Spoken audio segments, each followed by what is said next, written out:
বন্ধুরা, আমি Nilima cooking show থেকে আজকে দেখুন আমার আলু ছাড়িয়ে তো আমরাও ফেলে দিই, আপনারাও ফেলে দেন, কিন্তু এটা দিয়ে একটা পকোড়া তৈরি হয়ে যাবে। খুব সুন্দর লাগে এটা, একদম ঝুরঝুরে ভাজা পকোড়া হবে।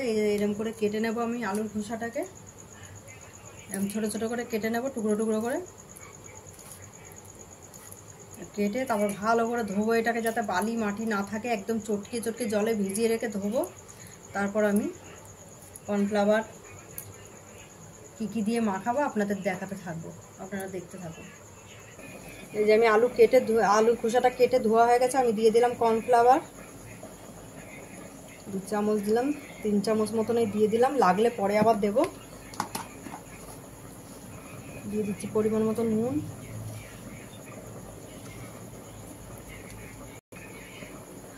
দিয়ে দিচ্ছি পরিমাণ মতন হলুদ গুঁড়ো,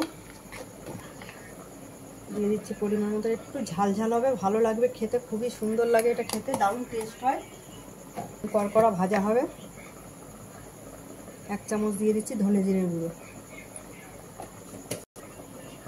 এমনি কোনো কিছুই লাগে না, আপনারা বাড়িতে যে উপকরণগুলো থাকে সেটা দিয়ে আপনারা সহজভাবে বানিয়ে নিতে পারেন, খুব টেস্ট হয়। আমি কি করে বানাচ্ছি আপনারা দেখতে থাকুন, আমার সাথে থাকুন। একটু জল দিয়ে দিচ্ছি, দিয়ে আমি এটাকে মাখা মাখা করে মেখে নিয়ে তারপর আমি ভাজা বসিয়ে দিচ্ছি, দেখতে থাকুন আপনারা।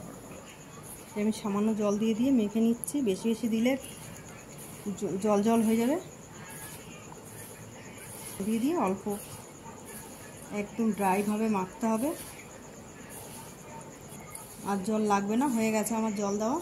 এই যে এরকমই কর্নফ্লাওয়ার মাখতে হবে। আর বেসন দিলে এটাকে ভালো হয় না, একদম মাখাটা ভালো হয় না, একদম থাকে মাখাটা, তো দূরের কথা, ভাজাটা ভালো হয় না, ভাজাটা কড়কড়া হয় না, নরম ভাজা থেকে যায়। আর এটা হলে কি হয়, কড়কড়া ভাজাটা হয়। বেশি জল দিলে এটা কি হবে, একদম গায়ে গায়ে লেগে যাবে। আর একটু শুকনো শুকনো মাখলে এরকম তাহলে ছাড়া ছাড়া হয়ে কড়কড়া হয়ে ভাজা হবে। ওই জন্য আমি একটু জলটা কম দিয়েছি।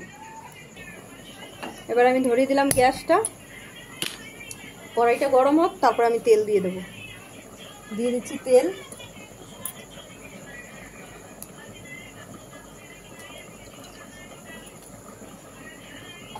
এটা সাদা তেলও ভাজা যায়, সর্ষের তেলও ভাজা যায়। আমি আজকে সর্ষের তেল দিয়ে ভাজছি, আপনাদের মনে হলে আপনারা সাদা তেল দিয়ে ভেজে খেতে পারেন।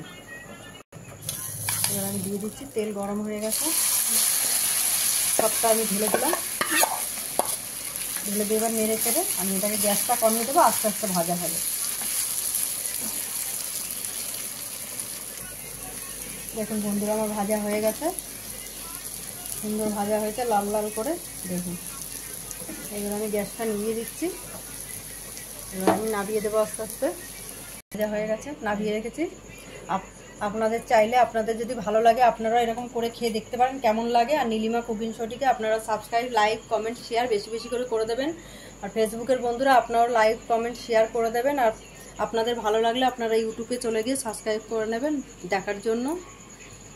প্রত্যেকদিন আপনাদের যদি এই রেসিপিটা ভালো লাগে, আপনারা আমাকে কমেন্ট করে জানাবেন আপনাদের কেমন লাগছে।